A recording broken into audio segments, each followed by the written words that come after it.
마태복음 6장 1절부터 15절까지 제가 읽습니다. 사람에게 보이려고 그들 앞에서 너희 의를 행치 않도록 주의하라.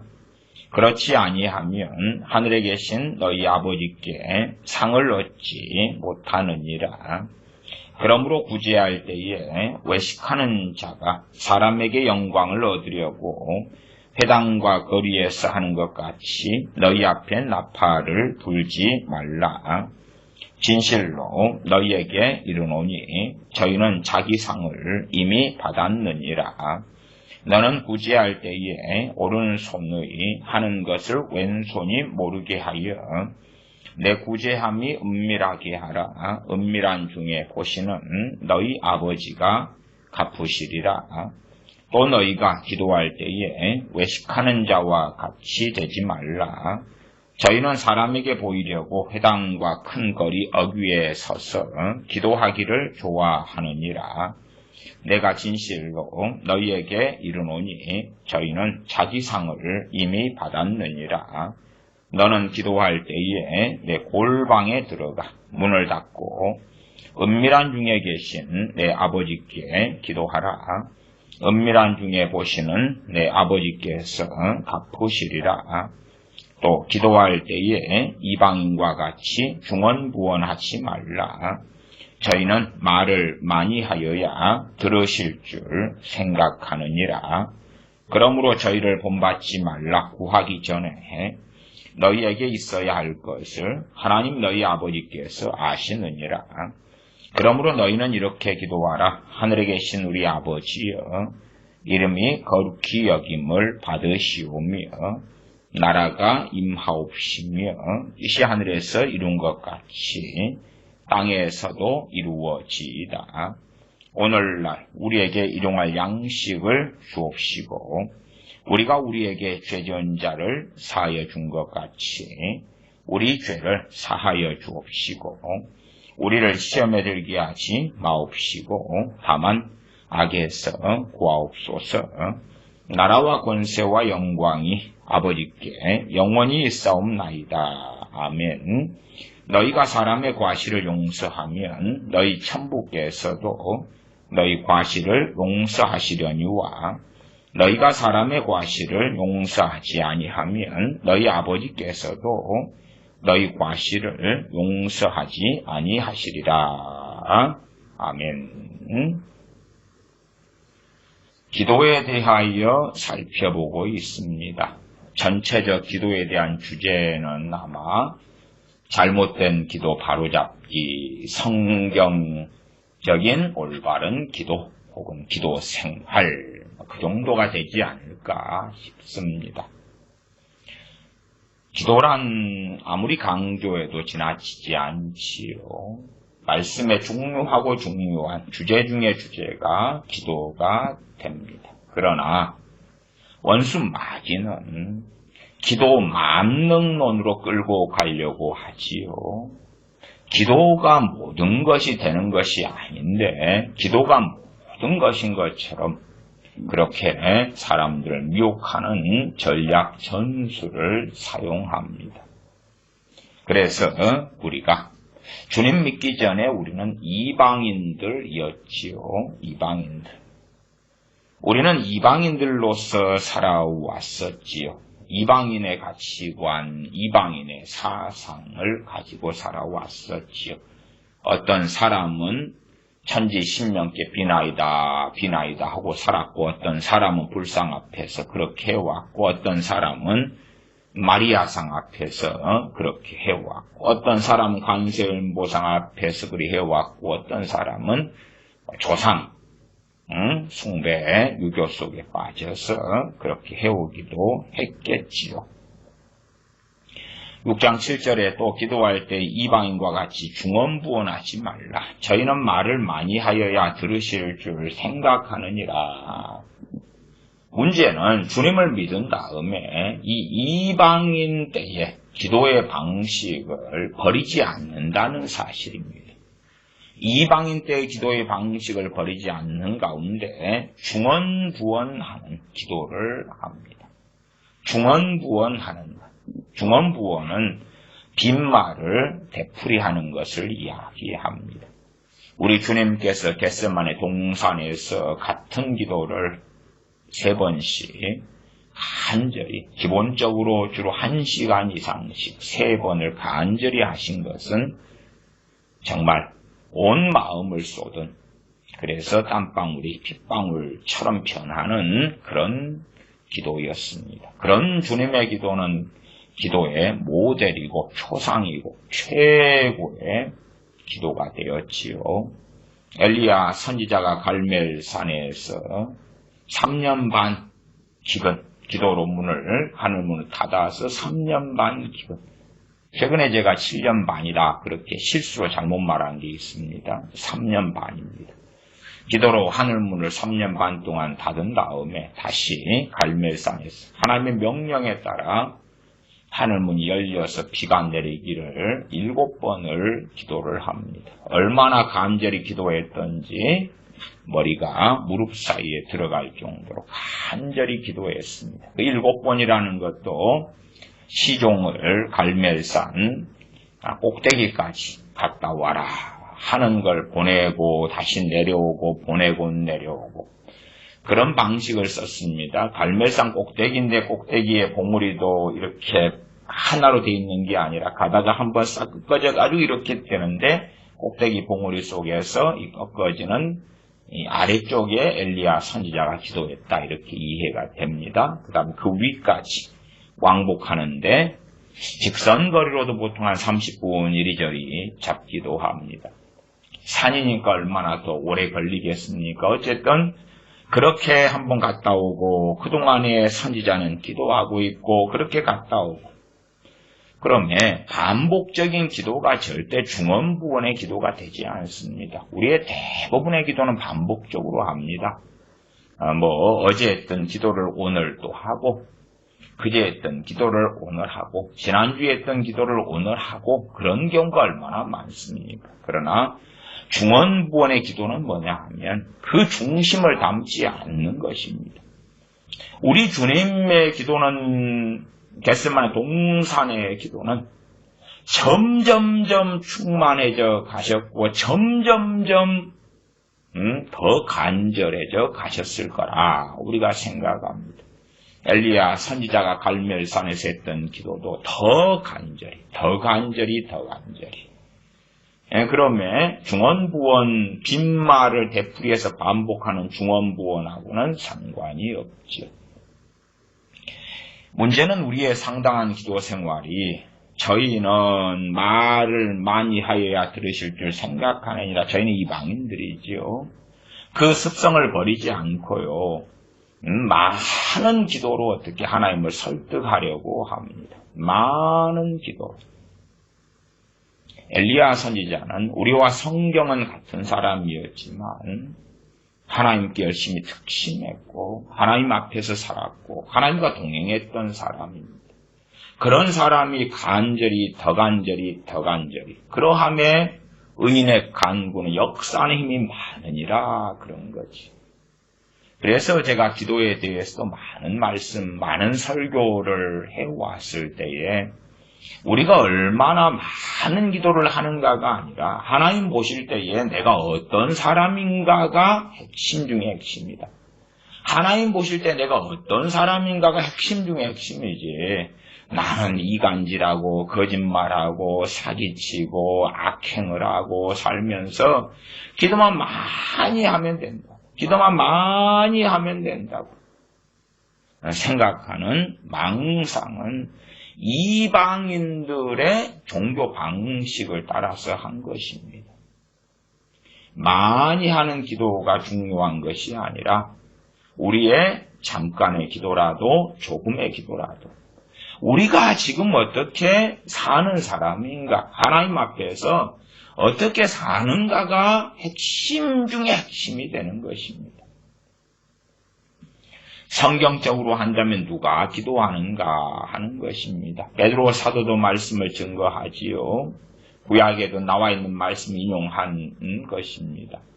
하나님의 그 귀는 누구에게 귀를 기울이신다고 그러십니까? 의인의 간구에 귀를 기울이시는 하나님이시다 그 말이에요. 그래서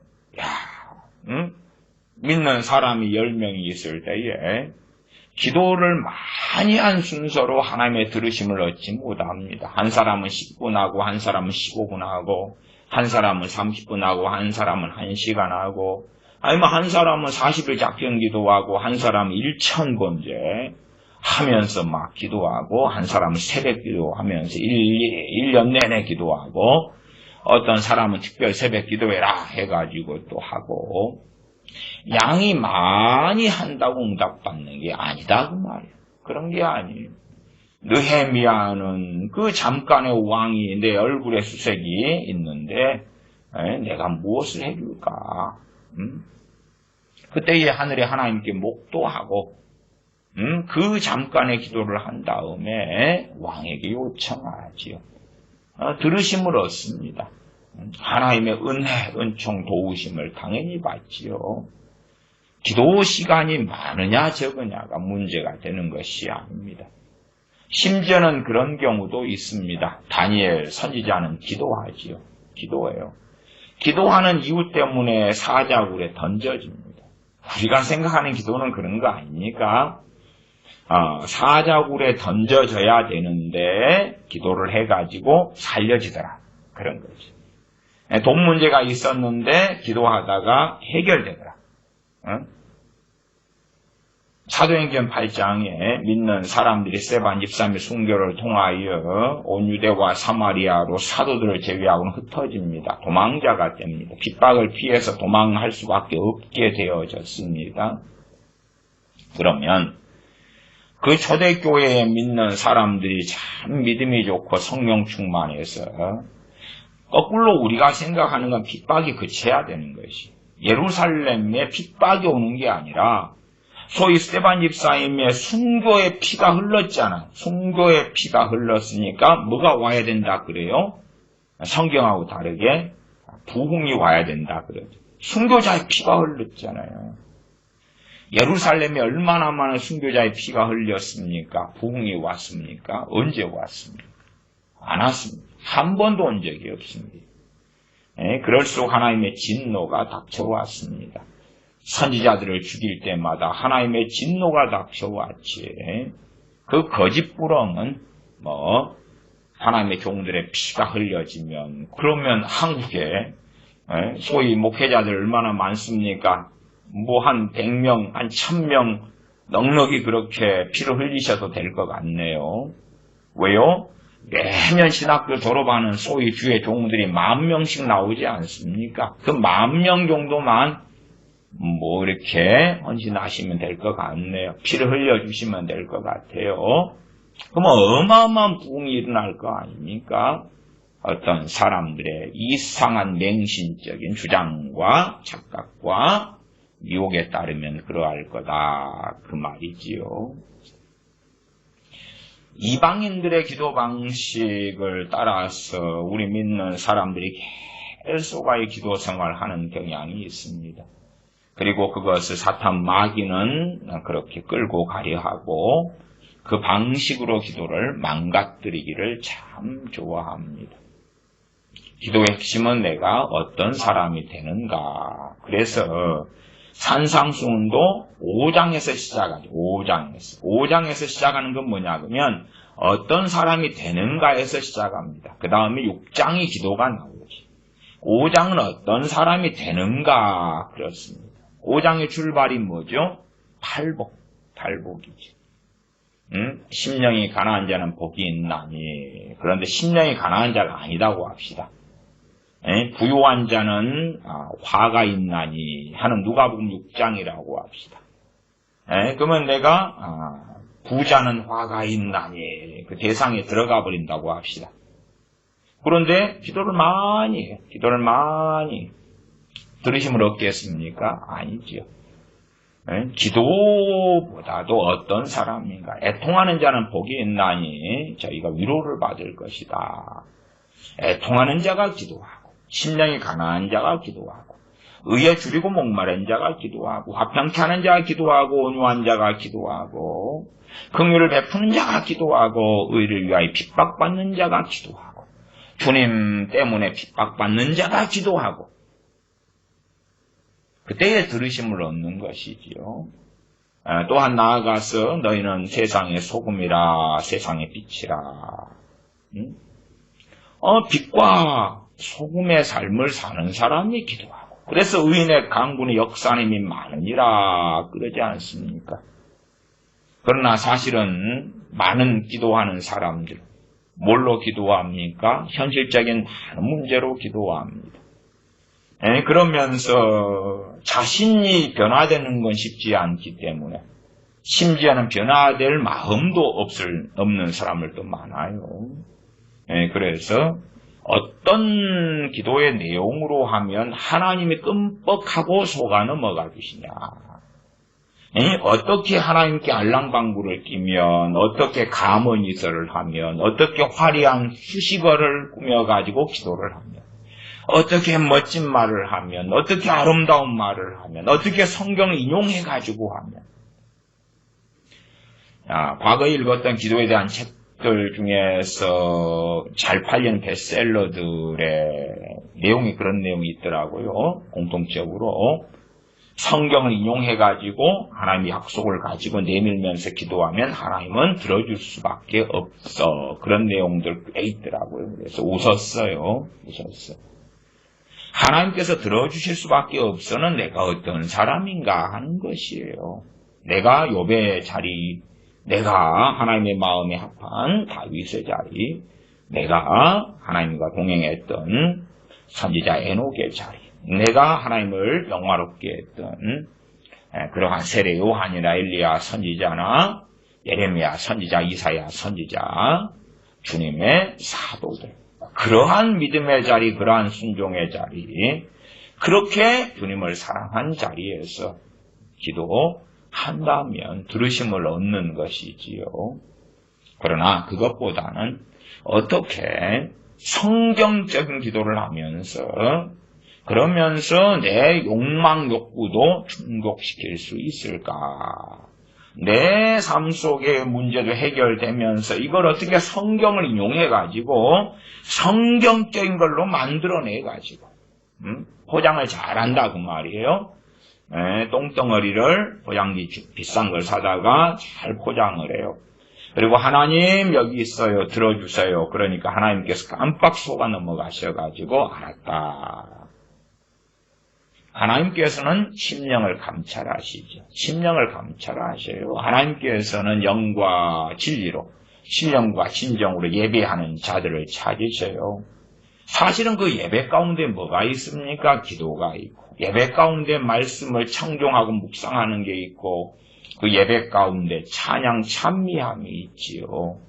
그러지 겉보기에 막 좋은 목소리로, 좋은 아름다운 소리로 기도하고 성경을 여기저기 인용해 가면서 막 기도하고, 그런다 해서 하나님을 어떻게 속이고 하나님을 어떻게 감동감화시킵니까? 그렇게 못합니다. 하나님께서 모세를 애굽으로 가라고 자기 민족에게 보내실 때에, 그때에 모세는 이야기하잖아요. 나는 말이 얼마나 서툴고 어눌하고 부족한지, 말할 줄 모르는 자라고. 그 말할 줄 모르는 모세 선지자가 하나님께 기도했을 때 얼마나 언변유창하고 화려하게 할 수 있었겠어요? 안 그러죠. 사람 사이에 말도 잘 못하는데 하나님께 기도할 때 무슨 언변이 얼마나 유창하겠습니까? 그냥 경상도 남자 스타일로, 경상 남자가 자기 아내한테 사랑을 어떻게 표현할까요? 그냥 사랑의 그런 말을, 통역을 잘해야 되는 것이에요. 그런 말을 어떻게 하겠어요? 그런 경우들이 있더라고요. 오늘 별일 없었는가? 그게 사랑의 그런 거고. 밥 먹었는가? 그러면 그래, 나는 항상 당신에 대해서 관심을 가지고 있어. 애들은 어쩐가? 그럼 공부해요. 그럼 밥 먹었으면 자세. 그런 것이 이제 경상 남자의 언어 생활이다. 다 그런 건 아닙니다. 일부인데, 그런 말 속에 사실은 표현은 안 돼도 많은 걸 담고 있겠지요. 물론 여자들의 입장에서야 구체적으로 다 표현해 주기를 바랄지 몰라도요. 사람은 못 알아먹겠지요. 그러나 하나님께서는 알아들으시지요. 우리의 기도가 화려할 필요도 없고 대단히 성경 이것저것 인용해서 그래서 하나님께 아랜다고 들으심을 얻는 것도 아닙니다. 어떤 사람인가? 어떤 사람의 기도인가? 사실은 그게 핵심입니다. 물론 그러면서 이제 기도도 성경적으로 바르게 해야 된다. 마태복음 6장 1절부터 읽었습니다. 6장 1절에 보시면 사람에게 보이려고 그들 앞에서 너희 의를 행치 않도록 주의하라. 6장 1절이 6장에 전반적으로 나와 있는 말씀들의 그런 서론격 혹은 결론격에 대한 해당하는 말씀이 됩니다. 그래서 이제 우리의 의가 첫째, 최고 중요한 의는 그렇지요. 믿음으로 난 의가 됩니다. 그러나 야고보서 말씀을 통하여 아브라함도 믿음으로 난 의만 있었던 게 아니라 행함으로도 의롭다함을 받았느니라. 믿음이 행함과 함께 일하고 행함을 통하여 믿음이 온전케 되느니라. 믿음과 행함의 관계를 이야기하죠. 내가 오늘 주님 영접해서 구원받았어요. 주님 믿어서 구원받았어요, 오늘. 근데 이제, 오늘은 구원받았단 말이에요. 오늘은 구원받았어요. 내일은 이제 사기치고, 못된 짓 하고, 불상 앞에 가 절하고, 조상제사 지내고, 그럴 수 있어요. 믿은 다음에 내가 순종하고, 주님 말씀대로 안 살아도, 믿기 때문에 사라지는 게 아닙니다. 사라진다, 그건 거짓말이에요. 사라진다. 저기 남포교회, 박영선 목사님이란 분이 옛날부터 살아내지는 거요, 사라지는 거, 막 이런 순종되어지는 거고, 막 그런 표현은 비성경적입니다. 비성경적이에요. 일부 이제 하나님의 은혜를 통하여, 일부 성령 은사를 통하여, 일부 성령 충만을 통하여 그런 것을 경험하게끔은 보여요. 그렇게 우리의 체험이 되죠. 그러나 인과 관계나 실제 내용으로 들어가면 또 다른 이야기가 됩니다. 살아내지는 거요, 사라지는 거요가 아니라 살아가는 것입니다. 살아가는 것. 그러나 내 사는 것을 그렇게 은혜신학이라고 말할 수도 있겠지요. 하나님이 알아서 다 해주실 거야. 그렇게 하나님께 책임 전가를 하면 얼마나 편합니까? 얼마나 편해요.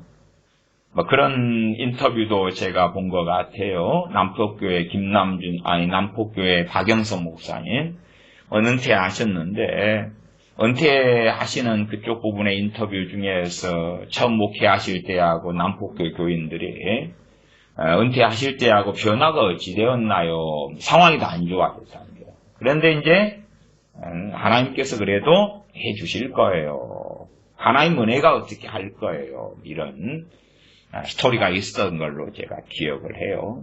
몇 년 전 이야기입니다.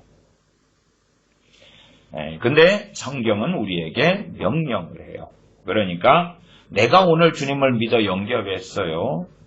그러니까 회개가 되어지고 변화가 되어지고 우상숭배가 끊어지고 도둑질이 끊어지고 내 거짓말하는 게 안 되고 음행하는 게 없어지고 세상 사랑하는 게 그만두게 되고 옛사람이 그냥 벗겨지고 그런 건 없어요. 그래서 내가 오늘 주님 믿어서 구원받았는데, 그런데 이제 내일 여전히 도둑질하고 사기치고 거짓말하고 폭행하고 쌈박질하고 이간질하고 그럴 때에 행함을 통하여 믿음이 온전케 된다 그랬잖아요. 근데 정반대의 일이 벌어지죠. 행위로 하나님을 부인하는 자가 돼가지고 그 믿음이 깨져버리고 파괴되어버려요.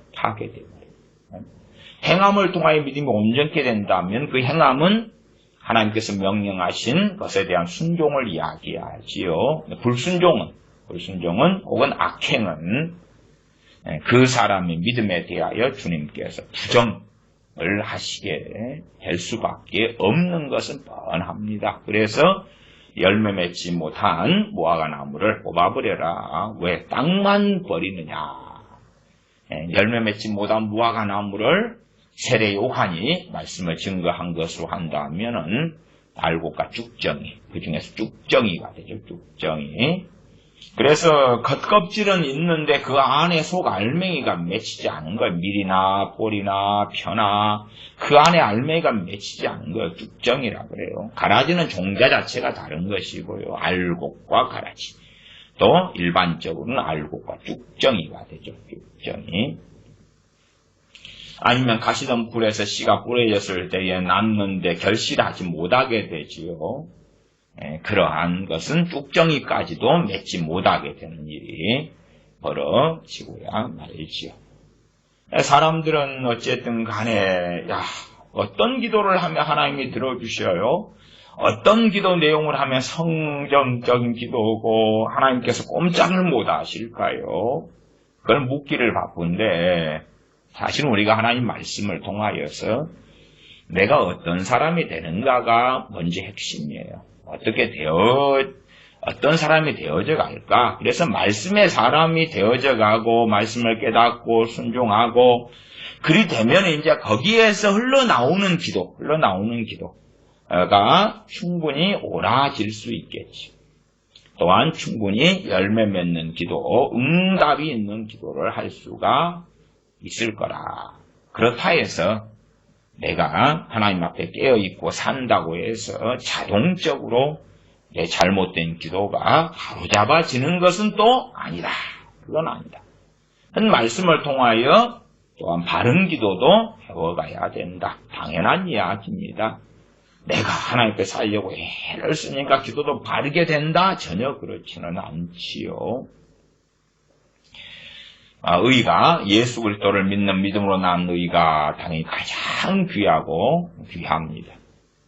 그 다음에 이제 이 마태복음 6장에서 사람에게 보이려고 6장 1절 그들 앞에서 너희 의를 행치 않도록 주의하라. 여기에서는 행함으로 행하는 말씀을 순종하는 그러한 의를 이야기하는 것입니다. 그 의의 예제들이 2절에서는 그러므로 구제할 때에 외식하는 자가 사람에게 영광을 얻으려고 구제가 의가 되고요. 그러나 이제 6장 4절에 내 구제함이 은밀하게 하라. 은밀하게 안 했을 때는 이미 하나님으로부터 상을 다 이미 받은 걸로 되어버린다. 그 첫째는 구제를 이야기합니다. 우리가 기도를 중요시 여기는 순으로 하면 기도를 앞에다가 놔두면 좋을 것 같은데 주님께서는 행하는, 순종하는, 말씀대로 따라 살아가는 의 가운데서 첫째를 구제해 놨어요. 그 다음에 두 번째를 기도해 놓았습니다. 6장 5절. 또 너희가 기도할 때에 외식하는 자와 같이 되지 말아라. 저희는 사람에게 보이려고 회당과 큰 거리 어귀에 서서 기도하기를 좋아하느니라. 내가 진실로 너희에게 이르노니 저희는 자기 상을 이미 받았느니라. 기도를 하는데 사람에게 인정받는 기도를 해요. 참 유감스러운 것들이 많은 것 중에 하나가 그 중보기도 같은 것이기도 합니다. 중보기도 하는 사람들이 사람들이 원하는 정욕을 따라 대부분 기도하시지요. 그러면 이제 어느 교회들은 중보기도 팀원들을 굉장히 중요시 여깁니다. 그래서 교인들은 알지요. 어느 권사님, 어느 집사님, 아무개가 중보기도 팀, 중보기도 위원이다네. 카드를 그려주면 그 양반들이 24시간 동안에 돌아서 또 중보기도실에서 1시간, 2시간씩 막 기도 카드에 적어진 대로 집 주세요, 건강 주세요, 내 자식 결혼시켜 주세요, 내 자식 구원시켜 주세요, 만나 주세요, 암 고쳐 주세요, 내 자식 노처녀예요, 내 자식 직장이 없어요, 내 자식 게임 중독에 알코올 중독에 엉망이에요, 변화시켜줘요. 막 그런 거를 이제 적어주면 중보기도 그 위원들님께서 부지런히 24시간 막 기도해 주셔. 알죠? 알아. 참 그런 것도 동물납작한 것 같아요. 그래서 참 하나님께 서 있는 사람들이 이제 하나님의 응답 들으심을 받아야 되는데 소위 뭐 중보기도 하는 사람들이 하나님께 서 있는 사람들이라고 가정을 해봅시다. 그냥 소수 극소수. 근데 그런 사람들이 잘못된 기도를 해. 정업대로 사는 사람을 위하여 복을 막 빌어줘요. 복을 빌어줘. 그럴 때에 바른 신앙이 있다가도 잘못된 신앙으로 전락하고야 많은 것은 뻔한 일이 됩니다. 일단은 앞에가 구제가 나왔고 그 다음에 기도가 나왔지요. 기도. 그게 의로운 것입니다. 의로운 것. 그러나 모든 구제라 해서 하나님 받으시는 의가 되지는 않습니다. 기도도 마찬가지지요. 그에 대한 자세한 설명은 오늘은 생략합니다. 16절에 가면 금식이 나왔습니다. 바른 금식이라는 전제 속에, 바른 기도라는 전제 속에, 바른 구제라는 전제 속에서 그것은 하나님께 의가 된다. 의가 된다. 금식 16절 금식할 때에 너희는 외식하는 자들과 같이 슬픈 기색을 내지 말아라. 그래서 하나님께로부터 상을 받으려면 17절에 너는 금식할 때에 머리에 기름을 바르고 얼굴을 씻으라. 표시를 내지 말라 그 말이에요. 그러면 18절 하반에 은밀한 중에 보시는 내 아버지께서 갚으시리라. 그래서 금식하고 기도도 좀 분리되어 있습니다. 그 다음에 19절에는 헌금 생활을 이야기하는 것을 일반적으로 우리가 적용할 수가 있겠지요. 너희를 위하여 보물을 땅에 쌓아두지 말라. 20절은 오직 너희를 위하여 보물을 하늘에 쌓아두라. 이것은 참 우리가 잘못해서 가고 이렇게 이상하게 되는 많은 일들이 있는 그러한 구절들에 속하기도 합니다. 우리 지금 시대에야 이제 100세 시대도 내다보고요. 대한민국의 남자는 82세 평균 이상 사시고 여자분들은 86세 이상 사시고 그렇습니다. 그래서 은퇴하신 다음에도 기본적으로 20년 이상을 살아야 돼요. 대한민국의 평균 은퇴가 한 62, 3세 나오더라고요. 그러니까 여자분들 기준으로 하면은 한 3년 이렇게 더 사셔야 되고 그렇기 때문에 은퇴한 다음에 이제 뭐가 필요해요? 은퇴 자금이 필요하지요. 전혀 뭐가 없는 분들이야 하나님을 전적으로 의지해야 되지만 은퇴 자금을 준비할 수 있는 사람이 어떤 어리석은 목회자들이 욕심과 탐욕으로 예배당을 수십억, 수백억으로 지으려고 하는데 바쳐라. 그래가지고 자기 은퇴 자금 바치고 난 다음에 하나님께서 채워주시리라. 그러면 안 되지요. 제 아는 어느 선교사님 부부가요. 어느 나라에 가셨는데 그 양반들이 두 분 다 교직에 계셨어요. 그래가지고 퇴직금이 꽤 나왔어요.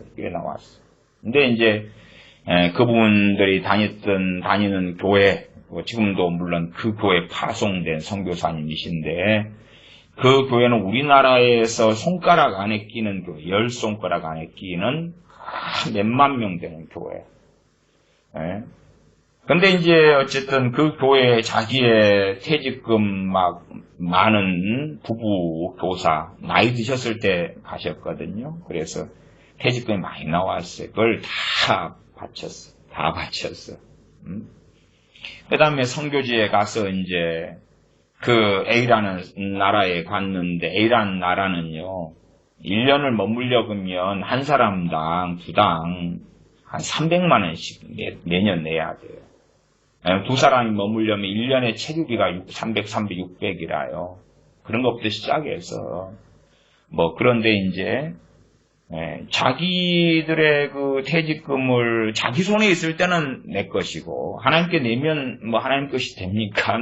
내 손에 있어도 그것에 따라 탐욕이나 욕심이 아니라 하나님 것에 청지기로 살아가는 것이 성숙한 크리스천이지요.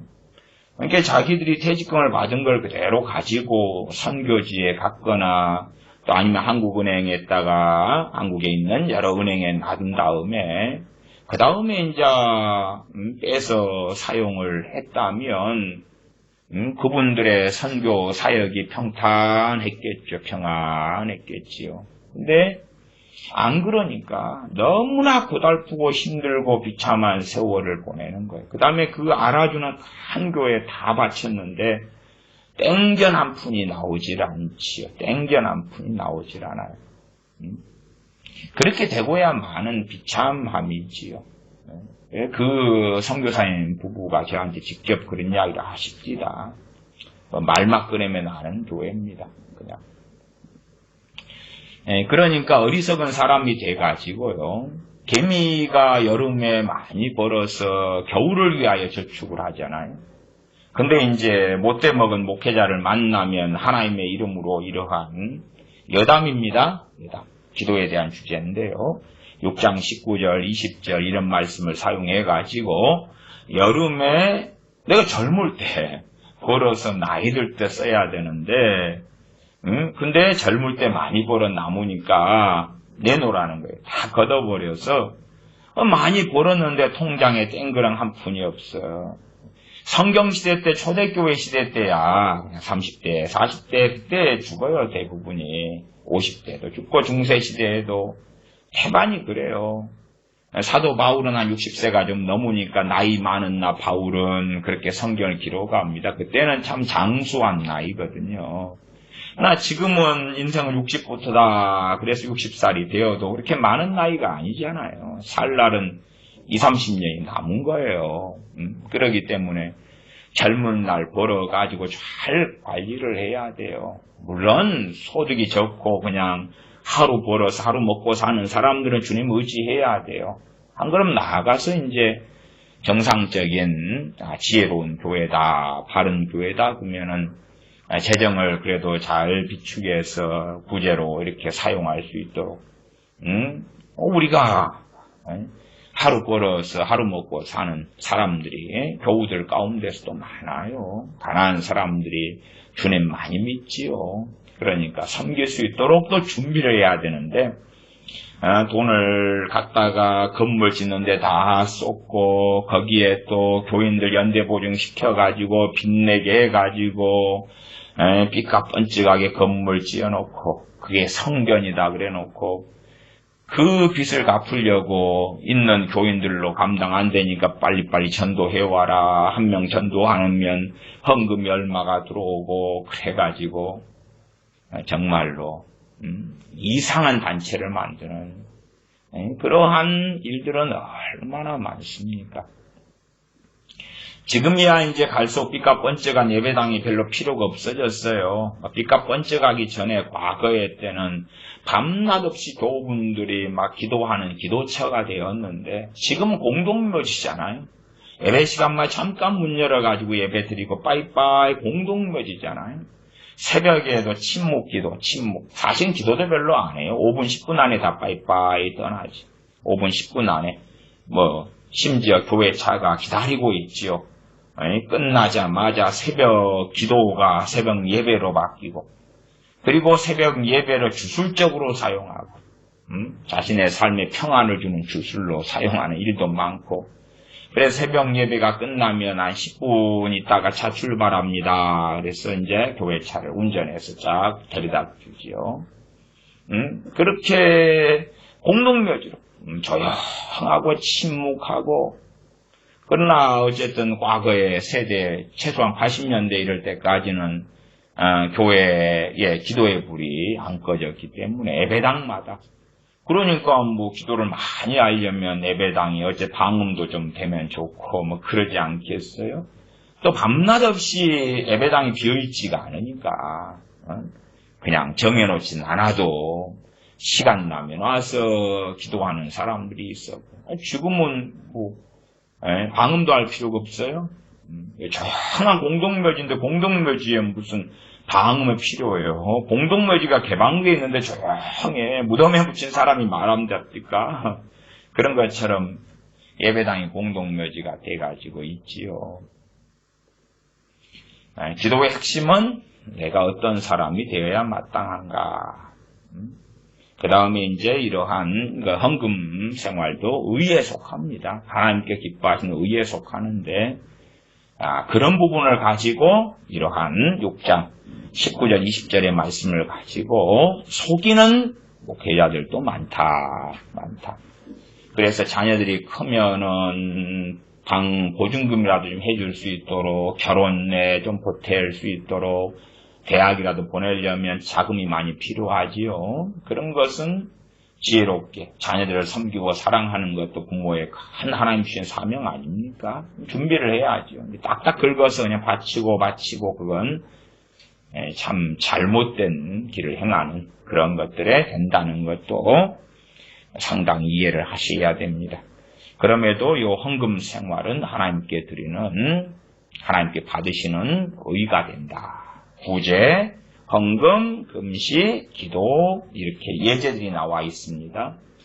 이걸 통해서도 우리가 인식할 것은 기도가 만능이 되는 게 아니구나. 구제로 할 것은 구제로 하고, 금식으로 할 것은 금식으로 하고, 기도로 할 것은 기도로 하고, 또한 하나님께 드리는 예물 헌금으로 할 것은 그렇게 하고, 다 다른 거다 그 말이에요. 또 심지어 6장 14, 15절에는 용서 이야기를 하고 있어요. 6장 14, 15절. 너희가 사람의 과실을 용서하면, 주로 이제 과실 가운데 그런 것이 많을 것입니다. 그냥 욱해가지고 막 성기를 부려. 성기를 부리다 보면은 말을 심하게 하거나 상대방이 상처 입는 말을 하거나 그러지요. 제가 이 가족들을 살펴보면요. 가족들 사이에는 마귀역사가 굉장히 심해요. 왜 심하냐 그러면 죄가 너무 많이 얽혀 있어요. 함께 많이 살고 육적으로 육정적으로 살아왔기 때문에 죄가 굉장히 많이 얽혀 있어요. 죄가 너무 얽혀 있어요. 왜? 우리가 다 완벽한 사람들이 아니기 때문에 과실이 많아요. 과실이 많고 심지어 그러겠죠. 그냥 형제가 둘이 있다 그러면 형하고 동생이다 그럴 때에 형 잘못 50%, 동생 잘못 50%. 그런 건 없겠지요. 과실이 있으면 형이 한 80%, 동생이 20%, 심지어는 형이 98%, 동생이 2% 그럴 수도 있고, 아니면 형이 30%, 동생이 70% 그럴 수도 있어요. 남편 아내도 부족한 사람들끼리 만났고 죄인들이 만났기 때문에 과실이 많을 거 아니에요. 근데 공평하게 남편 50%, 아내 50% 안 그렇습니다.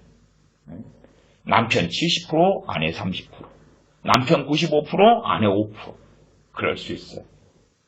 이제 문제는 사실은 피해자한테 문제가 많이 있어요. 가해자는 가해자인데, 가해자는 뭐 잘못 더 많이 했으니까 죄가 더 크죠. 근데 이제 산상수훈 마태복음 6장 14, 15절 말씀으로 하면 피해자에게 더 큰 문제가 벌어지기도 해요. 왜냐하면 내가 남편의 혈기 많은 거, 남편의 정욕, 남편의 가정이란 배려를 잘못 운전해가지고 하고 문제가 생기고 그런 것 등등. 그래서 이제 고생을 많이 했어요. 그럼 남편 용서가 쉬워요, 어려워요? 어렵잖아. 이 남편의 과실에 대하여 이 털어버리기가 어려운 거예요. 용서가 어려운 거예요. 과실. 더군다나 성기려면 막 남편이 남자라고 자존심을 세워오면서 막말을 해요, 아내한테. 그러면 이게 막 올라올 거 아니에요. 형제간의 사이에도 어쨌든 좀 큰형이다, 서열이 위에일수록 육체적인 힘도 빨리 강해졌을 거고, 목소리도 클 거고, 막 그럴 거 아닙니까? 그러니까 이제 밑에 동생들이 피해를 많이 보는 일이 생기지요. 그래서 억하심정이 일어나요. 아내가 억울함이 있고, 아내가 분노가 있고, 속상하고, 근데 그것을 계속 쌓아와요. 오해곡해도 많고요. 실제로 시기질투가 제일 많은 관계가 형제들이에요. 시기질투가. 그냥 내 친구가 너무 잘 됐다. 그런데 시기질투를 별로 안 해요. 근데 내 형이 내 동생이 잘 됐다 그러면 시기질투가 막 해요. 비교가 이래. 명절 때 모이면 막 시기일투가 막 들끓어올라요. 들끓어올라. 왜요? 오히려 고난의 때, 어려움의 때, 위기의 때를 위하여 형제가 낳는데, 혈육의 형제입니다. 그런데 원수지간이 되어버려요. 비교가 더 많이 되니까. 심지어 부모가 부채질하기도 합니다. 너 형 좀 봐라. 형이 공부를 얼마나 잘하는데 너는 이래가 되겠냐? 아니면 너 동생 좀 봐라. 너 동생 본 좀 받아라. 너 동생 이러는데 형이 돼가지고 이러면 되겠냐부터 시작해가지고 또 부모가 편애도 많이 하지요. 이쁜 자식 떡 하나 더 주지 뭐. 그런 것부터 시작해서. 그래서 잘못 자녀들을 다루고 하기 때문에 형제간의 우애가 좋은 것이 아니라 서로 형제간의 과실로 인해서 그래서 온갖 시기질투가 범벅이 되는 거예요. 요셉 같은 경우는 하나님께서 주신 꿈을 꾸어서 이야기를 합니다. 뭐 대단한 어떤 과실보다도 하나님이 주신 꿈을 꾸니까 얼마나 기쁘겠어요. 그래서 그 꿈의 내용을 다 이해를 못한 가운데서 이야기를 해요. 형제들에게. 아버지한테도 이야기하고. 근데 형제들에게는 오해와 곡해를 많이 가지요. 더군다나 사랑하는 요셉이라고 야곱이 색동옷을 막 해주고 특별하다고. 그러니까 얼마나 더 막 그렇게 시기일투가 나겠어요. 요셉은 야곱이 가장 사랑한 아내, 4명의 아내 가운데 라헬에게서 난 그런 아들이기 때문에 얼마나 끔찍에 위하냐 그 말이에요. 근데 어쨌든 시기질투가 막 일어나서 결국은 형제들이 죽여버리려고 하다가 그러다가 이제 애굽의 노예로 팔아버리지 않습니까? 형제들 사이에 그렇다 그 말이에요. 그래서 가족 안에서 죄가 너무 많이 쌓이니까요. 말만 좀 섞으면 마귀가 역사요. 근데 그 핵심이 되는 게 뭐냐 그러면 14절 15절의 문제지요. 너희가 사람의 과실을 용서하면 너희 천부께서도 너희 과실을 용서하시려니와 천부다 하늘의 아버지다 말씀하시니까 그래도 전제는 하나님 백성 전제구나, 크리스천 전제구나 이해할 수가 있겠지요. 하나님 백성이다. 백성이니까 하나님을 천부라고 부르지요. 하늘에 계신 아버지 하나님이라고 부르지요. 하늘에 계신 너희 천부께서도 너희 과실을 용서하시려니와 6장 15절 너희가 사람의 과실을 용서하지 아니하면 너희 아버지께서도 너희 과실을 용서하지 아니하시리라. 너희가 사람의 과실을 용서하지 아니하면 내가 용서를 안 하고 사는 사람이에요. 근데 이제 기도는 엄청 많이 들으심을 입어요? 못 입어요? 못 입어요. 이 용서의 문제를 이야기해요. 용서의 문제를 이야기했어요. 용서가 하는 일이 있고, 기도가 하는 일이 있고, 구제가 하는 일이 있고, 헌금이 하나님께 예물을 드림이 하는 일이 있고, 금식이 하는 일이 있고, 그렇다 그 말이에요. 더군다나 내가 피해자인데, 내가 과실을 용서해주면, 주님이 나를 기뻐하세요? 안 기뻐하세요? 기뻐하셔요. 내가 피해를 당했는데 말하자면 이는 이로 눈은 눈으로 갚을 수가 있는데 안 그렇단 말이에요. 용서해준단 말이에요. 그러니까 그것이 의가 되는 거예요. 의가. 하나님 보실 때 의로움이 되는 거예요. 우리 주님께서도 욕으로 갚지 아니하셨지요. 6장 15절 너희가 사람의 과실을 용서하지 아니하면 14절은 너희가 사람의 과실을 용서치 아니하면 천부께서 용서하지 않고요. 용서하면 천부께서도 너희 과실을 용서하신다. 우리 과실을 용서하신다는 건 뭐냐 그러면 우리가 기도로 하나님께 나아갈 때 하나님께서 가까이 와라 그러시죠. 가까이 와라. 그러니까 용서에 대한 말씀이 그 앞에 주님 가르치신 주기도문하고 그 다음에 그 위에 기도에 대한 가르침 다음에 있는 거예요. 왜? 주기도문을 부지런히 하고 또 기도도 부지런히 하는데 용서를 하는 삶을 안 살아요. 그러면은 나를 용서를 안 하시니까 막 기도를 부지런히 하지만은 저리가 해당이 없다, 해당이 없어. 그러니까 내가 어떤 사람인가의 문제, 내가 어떤 사람인가. 그러나 이방인들의 기도 습관에는 중언부언하고 많이 구하여야 들으실 줄 안다는 사상을 가지고 있는 거예요. 그래서 이제 나온차 기도하면 응답이 없는 것 같아. 그래서 교회 기도한다는 사람들한테 기도 부탁하고, 그 다음 셀 모임 하잖아요. 그러면 서로 막 기도 부탁해. 그 다음에 또 교회 금요 기도회 때 되면은 우리 가정사 이런 문제를 목사님 교우들한테 이야기해서 함께 기도해 주세요. 기도 부탁을 해. 많이 나온치 안 되니까 많이 해야 된다고 생각하는 거죠. 그러면 대한민국 교회의 상당한 사람들은 북한 정권을 위해서 기도를 참 많이 했어요. 수십 년간. 김일성이, 김정일이, 지금 김정은이 3대 세습 그 정권, 독재 정권을 위해서 기도를 많이 하십니다. 변화되게 해달라고, 구원받게 해달라고. 또한 북한을 위해서 얼마나 많이 기도했어요. 뭔 일이 있나요? 벌써 미사일 올해 들어와서 7번째 쏩니다. 앞으로 더 쏘겠지요. 올해 몇 번이나 쏘는지 봅시다. 아니면은 무슨 위협을 우리나라 대한민국에 가하는지도 두고 보십시다.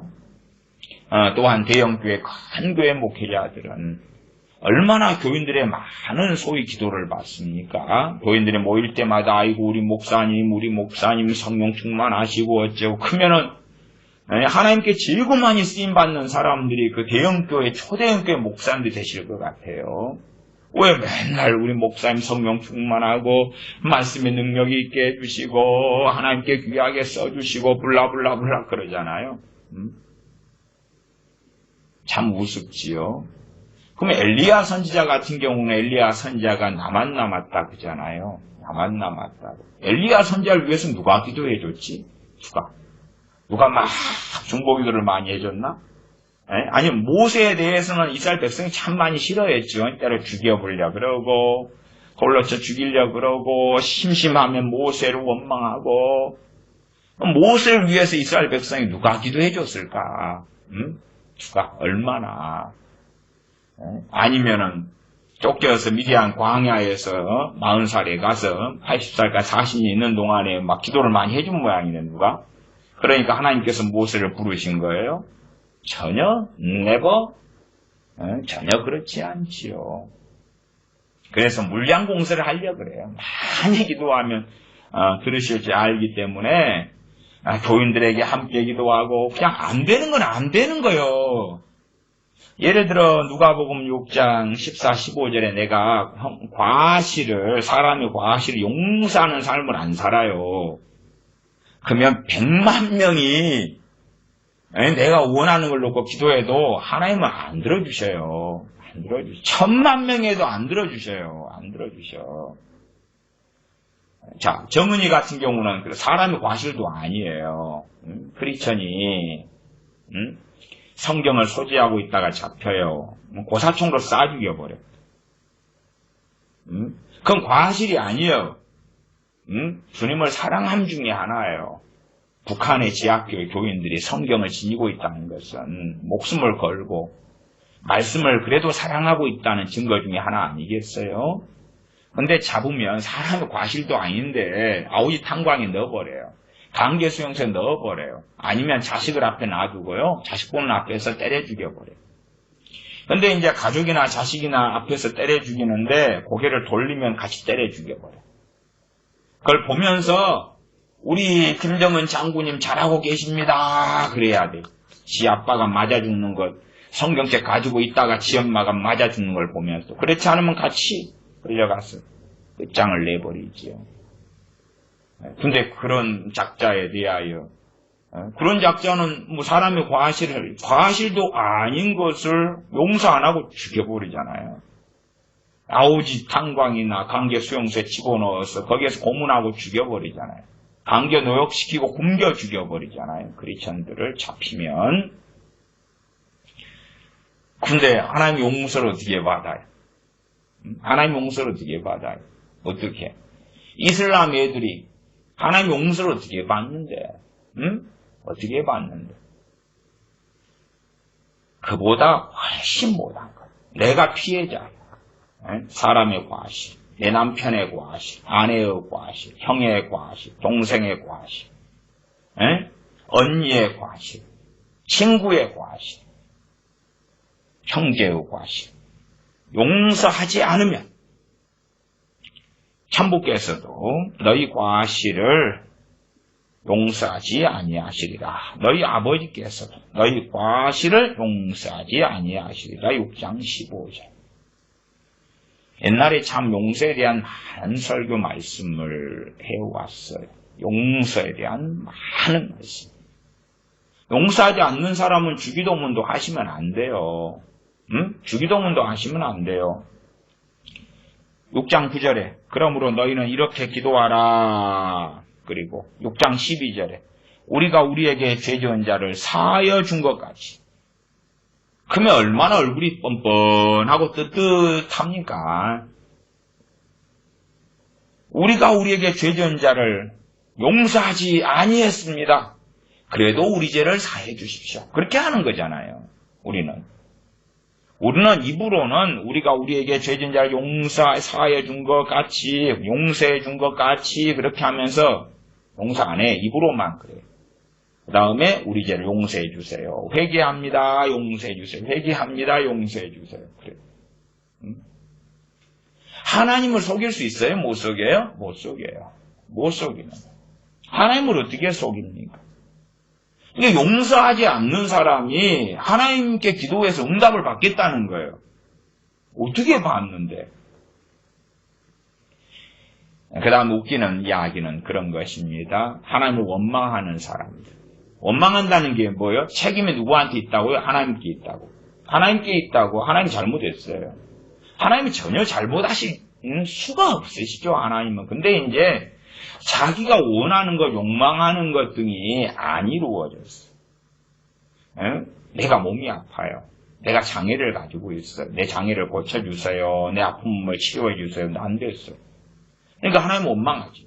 하나님 왜 안 해줘요? 다시 말하면 자신의 몸이 고쳐지는 것, 이런 것들이 책임이 하나님 책임이라는 거야. 하나님 책임. 하나님 책임인데 하나님이 안 들어주는 거지. 안 들어주는 거. 그러니까 원망을 하는 거예요. 왜 그래요? 왜 그래요?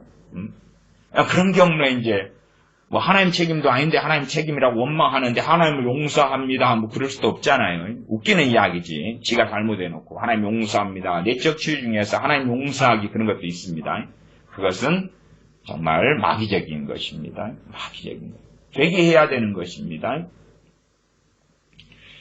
용서하지 않는 사람들의 기도 간구, 용서하지 않는 사람들의 믿음, 그런 믿음이 어떻게 정상이 될 것이냐?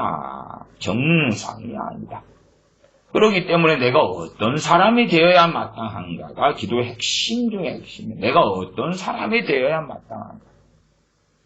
어떤 사람보다 그냥 기도만 많이 하면 되는 사람. 그래서 6장 7절에 또 기도할 때에 이방인과 같이 중언부언하지 말라. 저희는 말을 많이 하여야 들으실 줄 생각하느니라.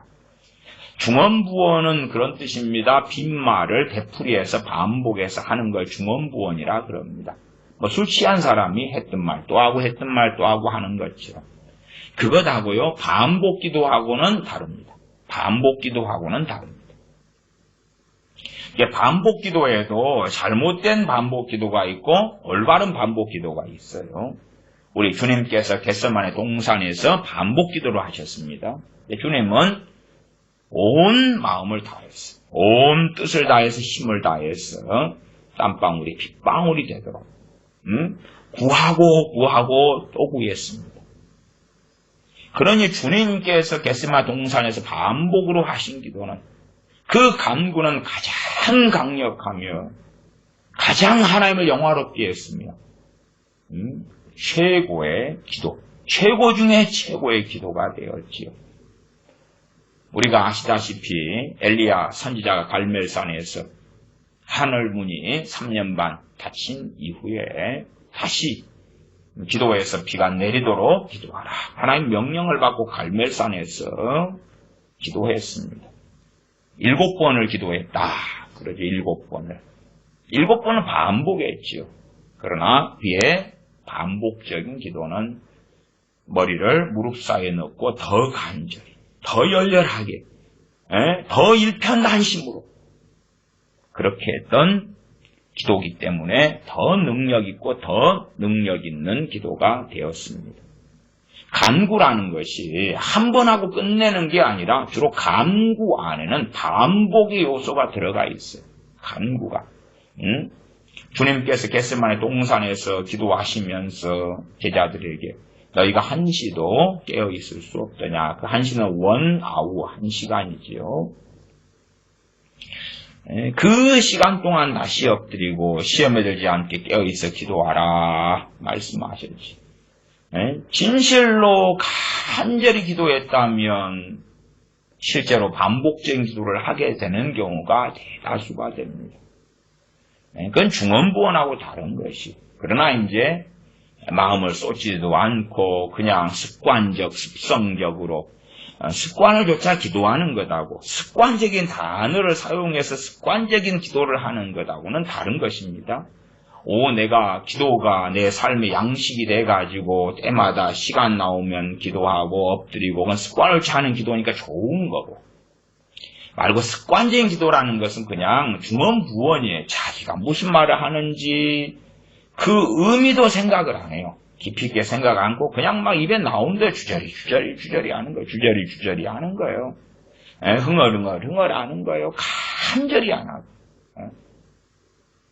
항상 중요한 것은요. 얼마나 오래 기도하느냐가 아니라 짧게 기도하더라도 얼마나 중심으로, 얼마나 진정으로, 얼마나 간절히 기도하느냐의 문제입니다.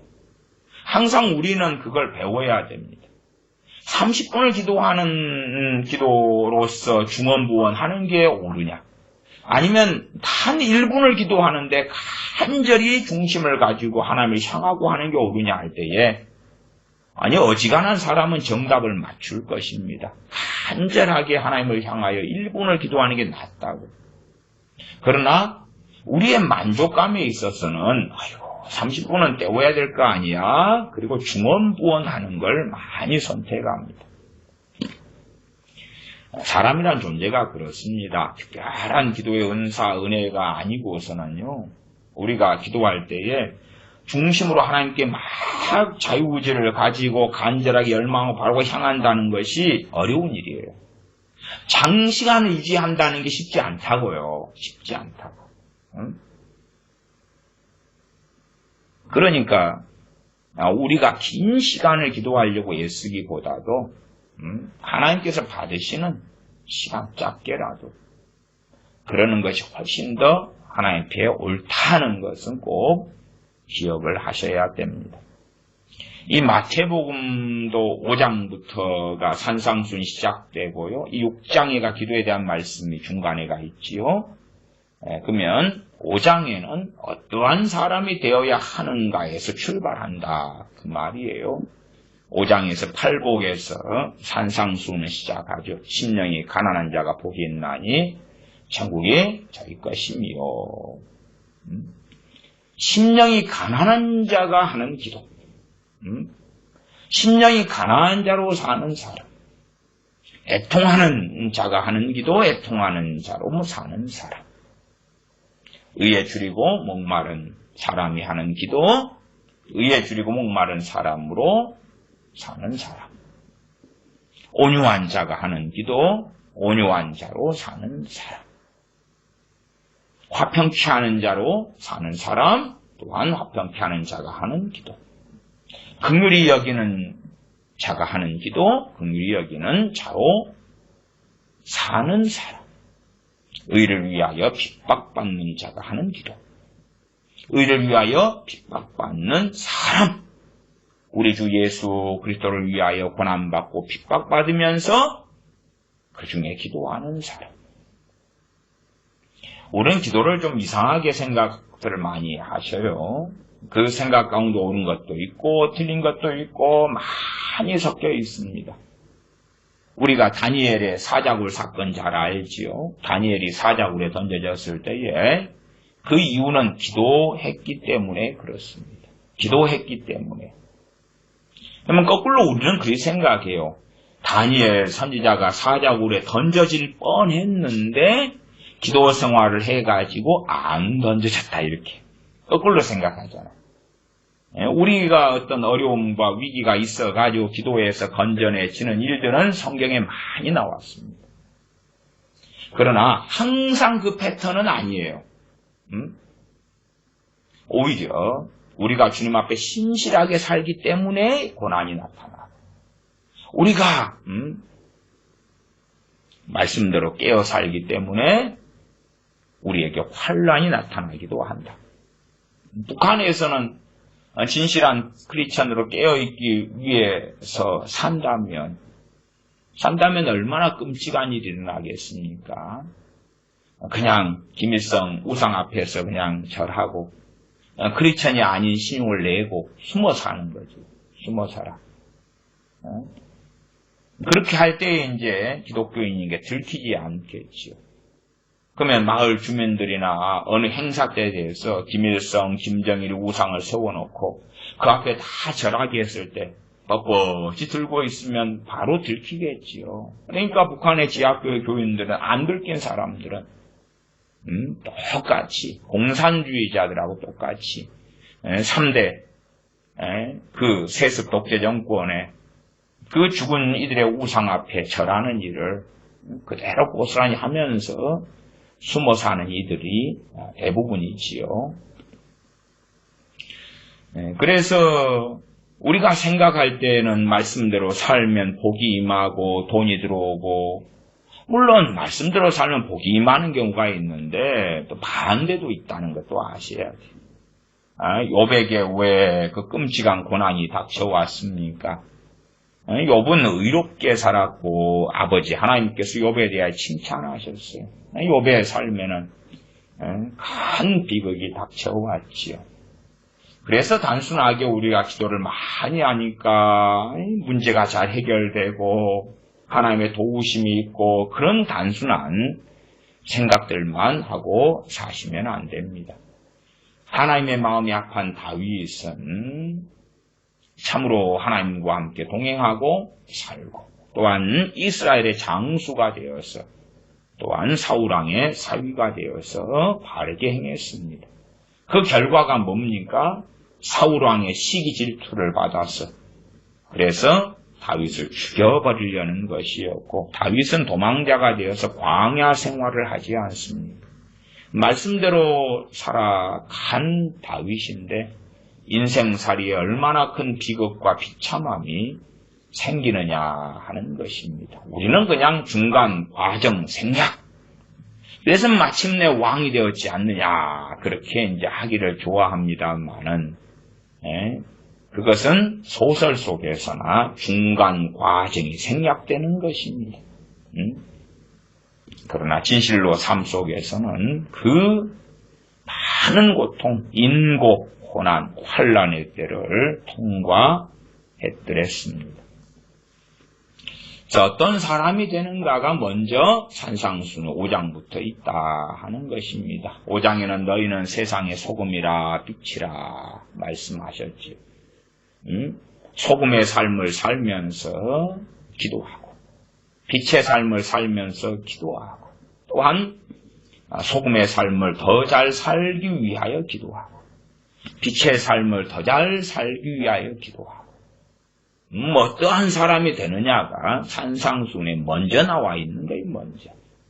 그러나 우리는 어떤 기도의 극단성, 기도 만능주의에 빠져서 기도만 어떻게 많이 하면 될까? 많이 하면 될까? 사람들 모아서 막 기도를 할까? 모아서. 회개도 그렇잖아요. 야, 우리가 모여서 막 회개 기도를 해버리자. 한 100만 명 모여서 하나님께 잘못했다고 해버리면 어떻게 될까? 와, 하나님이 막 너무 좋아하시지 않을까? 100만 명이 모여서 회개 기도 하기보다도요, 100만 명이 자기 삶의 자리에서 하나님께 의롭게 살면 돼요. 그게 최고의 효도고 산제사고 예배입니다. 100만 명이 흩어져 자기 사는 자리에서 거기에서 빛과 소금으로 살면 하나님께서 가장 기뻐하시고 그 100만 명에게나 또한 그들의 가정에도 얼마든지 복과 은혜를 주실 수 있다. 그러나 이제 빛과 소금으로 살지도 않고 또한 사람의 과실을 용서하지도 않고 그러면서 우리 광화문에 모여서 하나님께 잘못했다고 막 회개하고 대한민국을 잘되게 해달라고 막 기도하고 뭐 그렇게 해버리자. 그래 봐야 참 어떤 샤머니즘 주술적인 회개, 주술적인 그러한 기도가 되겠지요. 주술적인 모임이 되겠지요. 어리석고 어리석은 것이 될 때가 많지 않은가. 그래서 기도가 먼저 나와 있는 게 아니고 어떠한 사람이 되어서 사는가, 어떠한 사람이 되어 살 것인가. 그리고 그러면서 주님께서 이제 기도를 가르치신 거예요. 또한 주님 앞에 행할 그 의에 대해서, 아버지 앞에 행할 그 의에 대하여 구제를 하는데 이렇게, 기도하는데 이렇게, 금식하는데 이렇게, 용서는 꼭 해야 돼. 용서해야 돼. 사람의 과실을 용서해야 돼. 용서하지 않으면 하나님께서 용서 안 하셔. 빛과 소금의 삶이 뭐예요? 용서하는 사람으로 사는 것이 기본 중에 기본이지. 항상 억울함을 가지고 사람의 과실이니까 과실은 뭐예요? 실수하고 잘못하고 죄도 짓고 나한테 피해도 끼치고 그러잖아요. 그에 대하여 이제 막 적개심을 가지면서 그래서 어떤 사람들은 그렇게 행동도 해요. 너가 나한테 잘못을 빌어봐. 내가 어떨 때 용서해 주냐 그러면 네 잘못을 빌 때에 내가 너가 정말로 뉘우치고 있구나 이렇게 느끼도록 나한테 빌어. 그럼 내가 용서해 줄게. 느끼도록 하려면 무릎 꿇어봐. 무릎 꿇어. 빌어. 근데 네 얼굴 표정이 안 좋네? 그럼 무릎 5분 더 꿇고 있어. 빌어. 나한테 잘못했다고 또 말해봐. 대신 나를 감동감화시키도록 그렇게 말을 해. 그러면 그때 내가 용서해 줄 수 있어. 조건을 다는 거야, 조건을 다는 거야. 말씀하고는 안 맞죠. 안 맞아. 말씀하고는 안 맞아. 그건 화해를 이야기하는 건 아닙니다. 사이좋게 지내라는 어떤 용서를 이야기하는 건 아니에요. 최소한 하나님께서 해야 될 용서에 대하여 그러면은 여러분이 하나님께 용서받으려면 여러분이 어떻게 해야 용서를 받겠어요? 여러분이 우리의 10,000가지 이상의 죄에 대하여 용서받는 것이 주님을 믿는 믿음을 통하여 이루어지는 것인데 그러면 당신은 어떻게 용서받을라요? 10,000달란트 탕감이 어떻게 될라요? 어떻게? 1달란트, 금 1달란트가 금으로 한 34kg 되니까 골드바가 34개인데 요즘에 골드바 시세가 8억 8천만 원 정도 이렇게 합니다. 그러면은 그 골드바가 몇 개요? 34만 개. 그것도요. 지금의 경제 수준이 아닙니다. 당시 초대교회의 경제 수준이기 때문에 지금의 경제 수준으로 환산을 하면 고박이 수십은 나오겠죠. 그럼 그걸 탕감받기 위하여 당신은 어떤 진정성을 보이실라요? 어떻게 다 하나님 보기에 해야지 용서받을라요? 믿음은 그런 게 아니잖아요. 믿음은 다 회개했기 때문에 믿게 되고 용서받는 거 아닙니다. 다 회개했다 그 말은 완전성화됐다 이렇게도 표현될 수 있는데 믿음과 회개와 믿음이 믹서드에 함께 가는 건 사실이지만 그러나 내 회개하는 제스처나 잘못했다고 비는 것으로 또한 행동으로 그렇게 구원받는 건 아닙니다. 믿음으로 구원받는 것이고 우리 주 예수 그리스도의 의로우심으로 주님의 죽으심으로 십자가를 지심으로 우리가 구원을 받는 것입니다. 그러나 그렇게 10,000달러 탕감 받아놓고 우리는 용서하는 사람으로 안 산다. 그것은 참으로 완고하고 완악한 일이 되고야 말지요. 그래서 부부 사이에나 부모 자식 사이에나 형제 사이에 막역사 너무 많아요. 그냥 모여서 말만 섞으면 조금 있다가 막역사해버려요. 왜요? 죄가 처리되지 않고 쌓여 있습니다. 형제로 한 20년 살았다 그러면 죄가 아니야 얼마나 쌓여 있어요. 그냥 말만 섞으면 마귀가 틈타버려요. 마귀가 틈타버려요.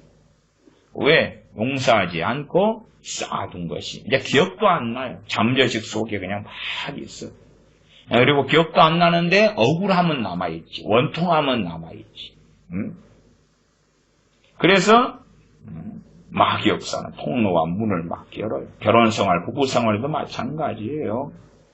사실은 자기들이 마음 먹고 참 사랑하며 살련다 마음 먹어봐야 결혼생활 20년, 10년 했는데 그 사이에 과실 용서하지 않은 것들, 기억나지 않는 것들이 무수히 쌓였는데 마귀가 맨날 틈을 타지. 결심으로 안 됩니다. 마음 먹은 걸로 안 돼요. 심심하면 마귀는 틈타서 난장을 피우게 됩니다. 그러니까 실제로 내가 크리스찬이다 그럴 때 결혼하기 전부터도 과실 용서하는 훈련을 단단히 해야 돼요. 해야 돼요. 아무리 사랑해서 결혼한 그런 사이라 해도 완벽한 사람끼리 결혼하는 게 아니에요. 허물 있고 문제 있고 사고 치고 잘못하고 그런 사람끼리 만나 결혼하는 거기 때문에 처음부터 용서 훈련이 단단히 돼야지 그 쓰레기를 산더미처럼 쌓지 않고 처리하면서 살 수가 있는 거예요. 근데 이제 그렇게 해가지고 막 쓰레기 때문에 싸워왔어요. 가정에서 결혼 전부터 싸워왔다가 부모 자식 간의 관계에 싸워왔다가 독립해서 결혼해가지고 부부 사이에 싸워왔다가 한 3년 지나서 애를 낳았어. 그래갖고 애 사이에 싸워 또 산더미처럼 쌓아가는 거예요. 얼마나 비극적입니까?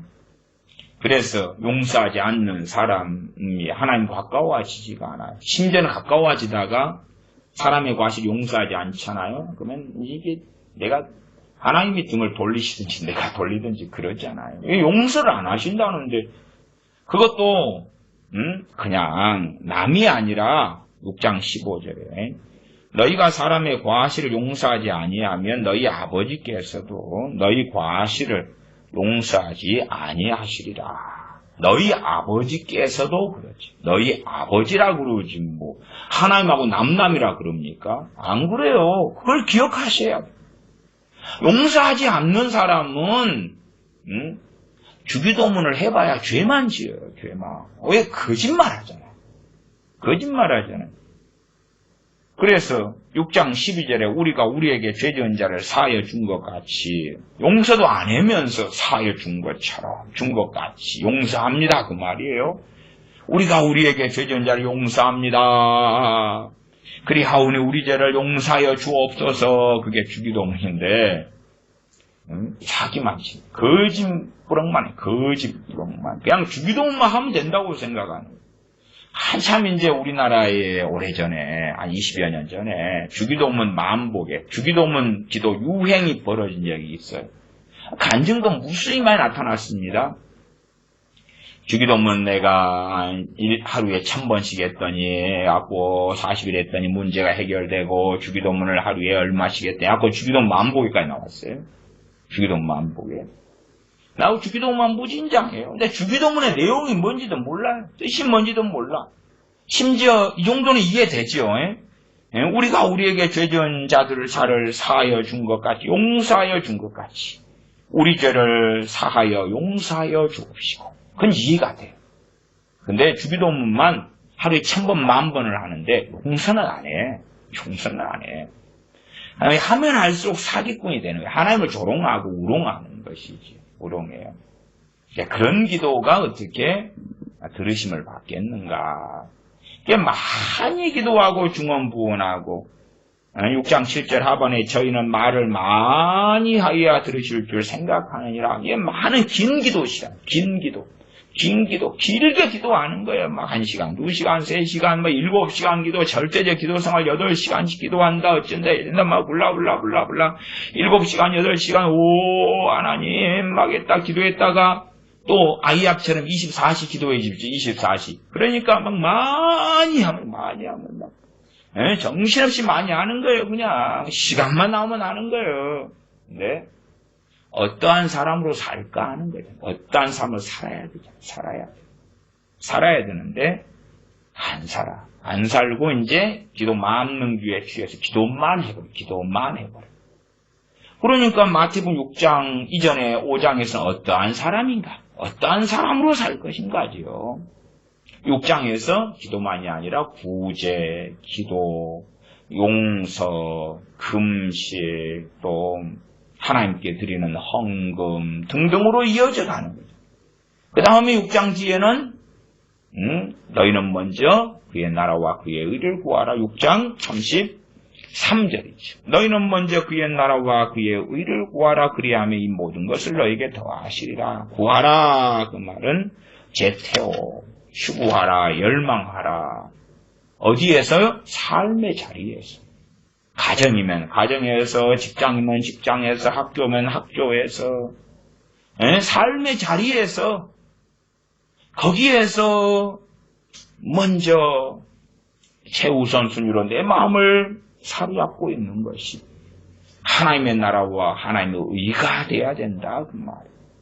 그런 가운데 기도가 흘러나와야 돼요. 흘러나와. 우리가 배가 막 고프면 흘러나오잖아요. 감정도 흘러나와. 막 먹고 싶은 거예요. 입으로도 배고프다, 뭐 먹고 싶다, 생각도 막 뭐 먹고 싶다, 그러잖아요. 배가 고픈 게 나를 사로잡았어요. 그리고 육체도 꼬르륵 끓고, 홀쭉 배가 들어가고, 막 음식이 떠오르는 거예요. 말도 나와요. 아이고 배고파, 먹고 싶다. 하나님의 나라와 하나님의 의가 마음을 사로잡으면 거기에서 이제 기도가 흘러나오는데, 물론 그렇다 해서 다 올바른 기도를 할 수 있다는 건 아닙니다. 아니지만 그런 가운데 기도가 흘러나와요. 그럴 때 이제 하나님께서 굉장히 받으심직한 기도가 되겠지. 또 하나님의 나라와 하나님의 의가 마음을 사로잡을 때, 그 하나님의 나라와 하나님의 의 중에서도 하나님의 의, 그의 의, 6장 1절에 너희 의 이야기하면서 구제, 기도, 금식, 또한 사람의 과실에 대한 용서, 내가 피해자인데 용서해줘. 그런 것부터. 아니, 주님께서는 우리에 대한 절대적인 피해자시잖아요.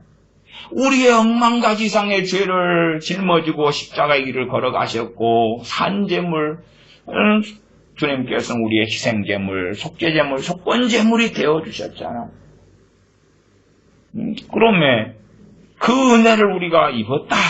그러면은 우리도 용서하는 사람의 길을 걷는 것이 우리가 양심을 가진 사람, 바른 마음을 가진 사람이 되겠지요. 기도에 대한 얼마의 이야기를 좀 살펴봅니다. 기도하겠습니다. 아버지 하나님, 저희가 어리석은 사람으로 사람의 과실을 용서하는 것이 무엇인지도 알지 못하고, 심지어는 우리가 어떤 사람이 되어 기도해야 될까 알지도 못한 채에 이방인이 하는 것처럼 중언부언하고 많이 말해야 들으실 줄 아는 어리석은 기도를 하고 살아가는 그러한 어리석은 자들이 되지 아니하도록 하나님의 말씀을 통하여 듣는 귀가 있어서 깨우칠 수 있도록 저희들에게 은혜를 내려주시옵소서. 우리 주 예수님의 이름으로 기도하옵나이다. 아멘.